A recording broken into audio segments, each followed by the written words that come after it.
Hi there, this is Bethany Barnard, Independent Demonstrator with Stampin' Up, and welcome to 12 Weeks to a Wow Christmas with Bethany and Lela. Today we're working on project number 9, so if you've missed the other 8 projects, please check out my channel and have a look at those. We have such a gambit of projects on there. We have a countdown calendar, a flickering lantern, we have a card, and we have so many other projects on there. I'm sure you'll find something else that you would enjoy doing. But today the project's all about stocking stuffers for men, but particularly in how to make this cute little box, very easy box to make, and how to measure it for the small projects that you would put in a stocking. So in order to get some ideas, I'm going to have a few at the end, but I wanted to share with you very quickly the stamping suite that's in the annual catalog called He's the Man. It's on page 78 and 79 of the annual catalog, and it's got some great stamps that come with it, but I particularly wanted to draw your attention to the designer series paper that comes with die cuts in that catalog, in that annual catalog, because it will help you to think about ideas of what you can get men for Christmas and for their stocking. So I'm going to go over this a little bit at the end for you to see how this will help you. But I did want to tell you that they have some things in here for the person who, I don't know if you can see these die cuts, but this is a grill. You're flipping awesome. Holy smokes, you're the best. All of those relate to somebody who's a grill master. So when I was in the Dollar Tree looking for some stocking stuffers for the men in my life, I found this Weber grill made by Weber, and it's a gourmet burger seasoning. And I thought, for my 2 sons who think they are, actually I have 2.5 sons. I have 5 sons. I have 2 sons that absolutely think that they are grill masters. And then I have one that's wanting to follow in his brother's footsteps. So this will be a stocking stuffer that shows up in their stocking this year. And this is what we're going to put together in a cute little box today. And I wanted to show you how to do that and how to measure, so that if you've got something else, or if your seasoning ends up being a little bit bigger. Here's another one I found at the Dollar Tree, and it's beer can chicken seasoning rub. So they're not the same height. So I'm going to take you through, we're going to do it for this one right here, and I'm going to just take you through how you do the math on that. Now, this beautiful box we did here, I did a bunch of wrapping with it, different types of wrapping, and I'm hoping to show you some of those different types. And I did it with this Lights Aglow DSP, which we've also shown on some of our other projects. It's just so beautiful with the gold in there. And I thought the black and the gold was very masculine. But my understanding is that you can no longer get the Lights Aglow DSP, so I'm going to use something that's current. And I believe it's from the Santa suite. Santa's delivery is part of the stamp set. I think it's called Santa's Express, the whole suite. But anyway, it's a current paper that you can still get. And so I'm going to take you through this project with that. Okay, so how do you measure to know what size box you need? Well, in this case, I use this little, I just cut this off the bottom of my grid paper for easy carry around ruler for projects. And so I can see that at its widest point, this is just 2 inches. And then here, so it's 2 inches square. And then here, it's just under 4¼ inches. Well, those are great measurements because our cardstock is going to allow for that. If you have a 2-inch circular item, then you can just make what we used to call a 2, 4, 6, 8 box. Real easy to remember, and because our cardstock is 8.5 inches wide, you can just score it at 2, 4, 6, and 8, and you're left with a 1/2 inch to make a tab to close the box, which I will show you in a minute. But you need to know how far down to cut it. 8.5 by what? So since this is a little less than 4¼ so I know it's going to fit in if I make it 4¼ I'm going to have that length or the height, 4 1/4. And if the sides are 2 inches, then I know I need another 2 inches, both on the top and on the bottom.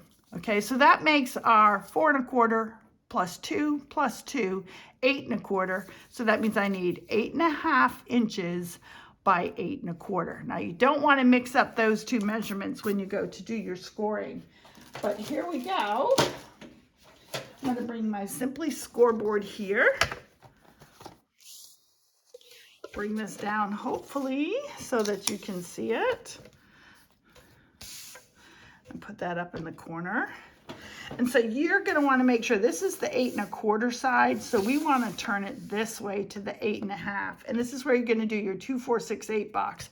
So many things that you can fit inside 2, 4, 6, 8 box.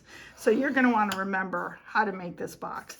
2 inches, 4 inches, 6 inches, and 8 inches, which you'll see leaves me this little tab I was talking about. Now, both on the top and on the bottom, you're going to need that 2 inches, which is the measure of the side.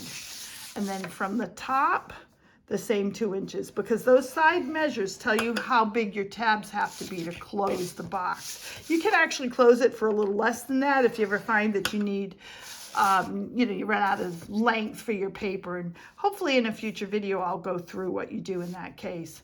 But also, because I'm making a special top for this box, I am going to take the top of my box and I'm going to score it in half at 1 inch. So that's all the scoring for the box. 2 inches from either side once you have your measurements. 2, 4, 6, 8. How easy is that to remember? Everything is multiples of 2. Except for your top, you score it one more time in half at the top. Okay, so now we're going to do a little bit of cutting, as always. So on the, I'm going to go ahead and burnish these with my bone folder. Hopefully that will make everything clearer as far as what I'm cutting out and what I'm making here. I love these boxes and how simple they are. And I did not plan by looking for something that would fit in a 2, 4, 6, 8 box. This just does. So it's reminiscent to me of some of the first boxes I ever made, actually with Stampin' Up. I learned how to make a 2, 4, 6, 8 box at a convention in 2004, just 2 months after I signed up to be a demonstrator. Okay, now this will also help you to see what's the top and what's the bottom, because we scored in half the top. I know that this part is the bottom. So you've got, in both the top and the bottom, you've got these little rectangles here on that 1/2 inch. You don't need any of them. You've got 2 up here and 1 down here. So we're going to cut those away right away. And you can just cut them out.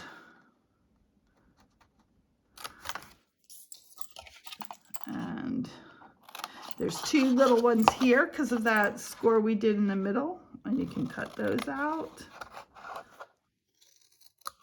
And then this is the tab we're going to use to close our box. I do like to miter that just a little bit.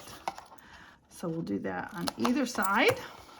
Okay, that's your cutting of the tab. Again, this is our bottom. So on the first one, we're going to cut straight up to the very first score line. This is going to be our bottom tab.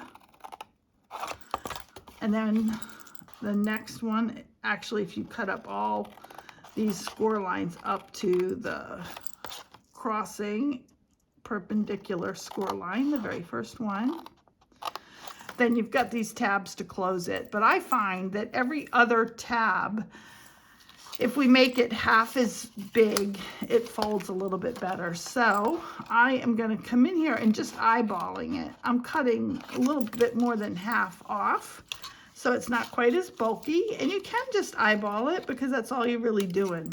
You could even keep them if you're in a huge hurry or just to see how these boxes work. But I do find it just folds a little bit easier if you cut those in half. And then I miter these a little bit too. And then in here. And then we've done all the cutting we need to do on the bottom of our box. And now we're going to do the top, and we're going to keep the same tabs here. And we have on the top, we have this score line now halfway through. So on the same side that we have the short end here, we're going to do that again here. And really you're going to be cutting down each of these score lines as well. So it's almost like you're doing the exact same thing top to bottom. In fact, you are doing the exact same thing top to bottom, but you know which your top is because it's got this second score line in it. So I'm going to cut all of these down to that horizontal line, and I'm going to keep fully the tabs that I've kept the full tabs of on the bottom. That just helps you to keep track. It really doesn't matter as long as it's every other one. And as I said, you could technically keep them all. Not sure about the ones on the top for this particular box though. So we're gonna cut, yeah, you could even do those and tuck them in if you wanted to. So if you make up a box like this, you'll see how easy it is. Now I didn't cut that very well on the score line, so I'm coming in again here. Although it does not have to be perfect. And I'm gonna miter these on the top as well. And then that will be all the cutting that we need to do for this box. Such a simple box, and wait till you see the little tip of how to close the top that I think is just really adorable. And it does mean that you can open and close the box quite easily. Okay, so I'm going to get rid of these pieces, clear up my space here, and we're good to go. Now, before I go any further, and this is where we're going to work on that closing top, and I have used this Very Best Trio punch on some other projects. I do really love it. We're going to start with this ribbon punch here in the middle, and if you just eyeball this coming down, you've got a line here on this punch that tells you the approximate center. I don't measure. You could if you want to. I don't bother. And so you come down, punch again, and that's going to give us a place to put our ribbon to close up this box. And also to decorate these edges, I just love like the finish of a box like this. So we're going to take this in. Now you do get a different punch if you come in with your long piece this way or this way. So decide on which punch you like. I tend to like the one where the long piece comes out this way. But it doesn't matter. The main thing is that you stay consistent and that whatever punch you use the same punch on the other side. So you need to then turn this piece upside down and bring it back in. Again, that means you'll get the longer piece going in the right direction. Unless you have a square, if you think about which direction your long is coming from, then you can make sure that you're using the same punch in both directions. Okay, so here, we're going to do the same here. So now we've got this side, we're going to have to flip this over to get this in so that we get the same punch on both sides. But as you'll see, I just love how that finishes the flaps at the top of our box. And you'll see when this box comes together how nice that is. Now again, before we put the box together, I have already cut some of this designer series paper. It's some of my favorite. This is the Bermuda Bay cardstock that we're using at the bottom. And because this was measured at 4 1/4, I went ahead and cut these at 4 inches. And remember the sides are 2 inches. So 4 inches by 1 3/4 inches, because that gives us a nice little border to see around the side. So I'm gonna go ahead and glue these in place. And here's my glue. And this shouldn't take too long. And you can see the other side is like a garden green with snowflakes. I'll show it to you. Here we go. I hope this is in the camera. I don't want to get glue where I don't want to get glue though, if you know what I mean. Okay. So we could have used that side as well. I think that's also a nice masculine, you know, snowflakes. Would look nice too. And then it should fit with the same 1/8 of an inch border all the way around this piece of DSP that we're adding on. Just need to repeat that 4 times. And this is where I should learn how to speed up my camera, since I am doing the exact same thing, but I'm still learning, folks, still learning. Again, there we go.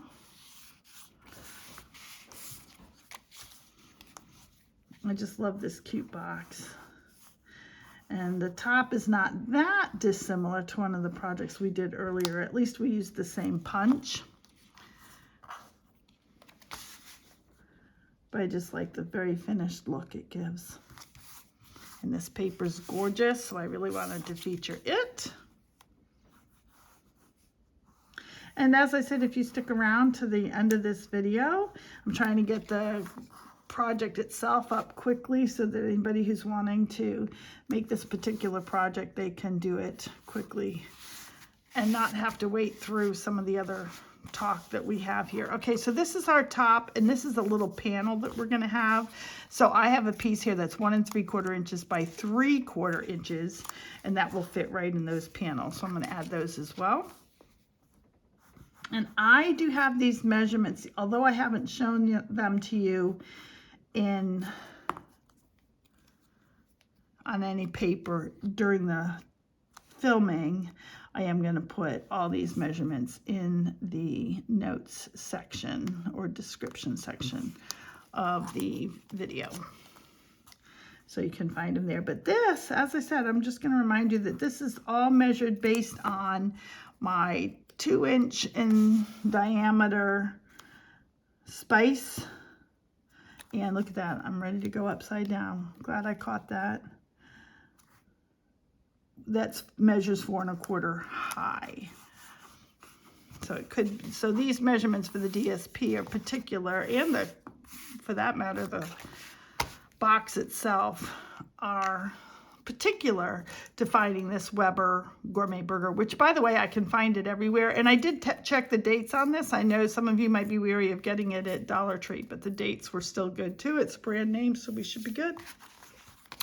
Okay, it's all decorated. Here's our flap that we need to close this. And if a box is measured correctly, you should be able to fold it flat. So that's what I'm going to do right now. There we go.